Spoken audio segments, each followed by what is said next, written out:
The fate of German prisoners of war in the USSR. Shocking facts. Greetings. Today, we will talk about what fate awaited the Germans taken prisoner by the Soviet Army. To do this, we will touch on both the war years and the period after the end of World War II. What famous German commander-in-chief suffered bloody diarrhea after his capture? What the Death March was and why it is remembered with horror? Is it true that German POWs often became cannibals due to shortages of food supplies? Be sure to watch the video to the very end to learn about all the details of that difficult time for the Germans. The first mass captivity of the Nazis. We draw your attention to the fact that not only after the end of the war and the Nuremberg trials were taken prisoner. It is quite obvious. After all, in the early years of the Great Patriotic War, the Red Army fighters were able to fully repel the main enemy, and it happened during the Battle of Stalingrad. That's when our soldiers first took the Germans prisoner in huge numbers.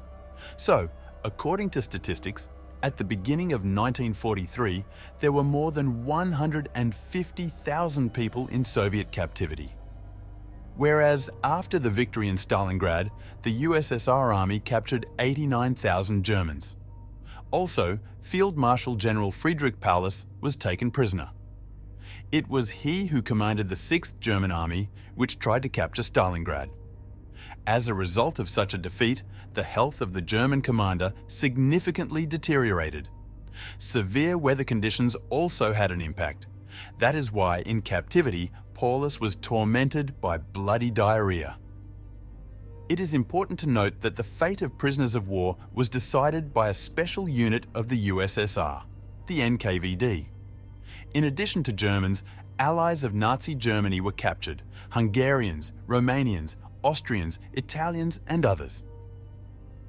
The conditions in concentration camps were quite horrible, especially before the end of the war. Let's finally understand what the Wehrmacht soldiers who were captured by the Soviet Army experienced. The harsh conditions in concentration camps. As you have probably already guessed, German prisoners of war were waiting for the fate of imprisonment in Soviet concentration camps. It is known that over 300 such camps were built throughout the USSR. They accommodated from 100 to 4,000 prisoners of war.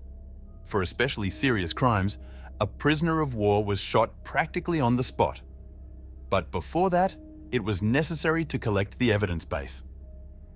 NKVD officers interrogated the subordinates of the POW, as well as residents who suffered from the actions of the Nazis in the captured territories.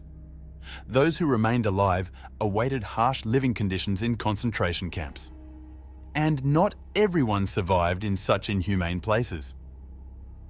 Do you know anything about the Death March? Nowadays, Germans try not to remember this event, because it clearly demonstrates the severity and inhuman conditions that the prisoners of war experienced. The essence of the Death March is that the Germans had to overcome a difficult path of several kilometers. This is how prisoners of war were transported to the camp on foot. The overwhelming number of Wehrmacht soldiers at that time suffered from exhaustion, dystrophy, and serious diseases. You may have seen pictures of exhausted prisoners of war. So, this is a clear confirmation of what could lead to that very deadly march. The content of German prisoners differed many times from what Soviet soldiers had to endure in German concentration camps. But even here, on the territory of the USSR, the Germans suffered along the way. Especially the condition of concentration camps before 1945. First, the lack of sanitary and hygienic conditions in the concentration camps of the USSR. In view of the fact that the Soviet Army was actively opposing Nazi Germany, all attention was directed to maintaining the vitality of each fighter. Therefore, the concentration camps were neglected. In these places, prisoners of war suffered from cold, hunger, cramped conditions, and various kinds of infections, for example, lice. Secondly, there was a shortage of Soviet workers in charge of medical issues and camp construction. For this reason, medical care came to a standstill. German POWs were still suffering from incurable diseases, which led to an increase in mortality. As for the construction and maintenance of the camp facilities, there were also difficulties. The barracks in which the prisoners were held often had no roofs, hence the cold, especially in winter. Third, there was a shortage of food. Since POWs had to work hard, food was needed to keep every German working. However, food supplies had a significant limitation, especially during the hard war years for our country. As a result, many prisoners did not finish eating, which led to exhaustion of the whole body and then to dystrophy. Fought for survival by all available means.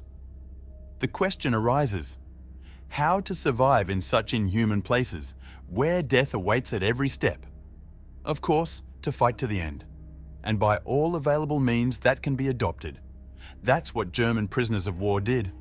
Of course, initially, the soldiers of the Wehrmacht considered one and only one way to escape responsibility and punishment. That was escape. Then, along with the latter, revolts and uprisings began to occur. But all of them were instantly suppressed by NKVD officers and ordinary soldiers. Prisoners of war, who for reasons of health and capabilities could not escape, fought for survival in other ways. Thus, several Germans often huddled together to keep warm in the sweltering cold. But in terms of food, the struggle was very fierce. To make you understand, the prisoners were not fed with full breakfasts, lunches, and dinners. They were given daily rations, consisting mainly of bread and chowder. The Germans often took food from others, and it all came to collective beatings. They especially despised their allies, the Italians and Romanians. The worst thing that happened between 1943 and 1944 was cannibalism. POWs actually ate others to survive during a time of significant shortages of food supplies. After the Soviet Union won the war, the POWs finally felt hopelessness. After all, many of them at the beginning of the war had faithfully believed that Germany would achieve its goals. And in fact, it turned out to be the opposite. It was after the surrender of Germany that cases of suicides among already former Wehrmacht soldiers in Soviet camps became more frequent. The fate of prisoners of war after 1945. You will ask, what was the fate of the Germans when the USSR gained a complete victory over Nazi Germany? Surprisingly, but at that time it was customary not to talk about German prisoners of war, especially to touch upon the topic that they directly participated in the reconstruction of the destroyed Soviet cities. As they say, surprising but true. Some of the POWs were released and sent home, and some had to stay. They stayed because they had nowhere else to go. So they stayed to live and work here in the USSR. Based on Soviet data, it follows that during the war and post-war years, there were up to 2.5 million prisoners of war in the camps. The Germans claim that as many as 3.5 million. This difference is due to the fact that the records were not kept in detail.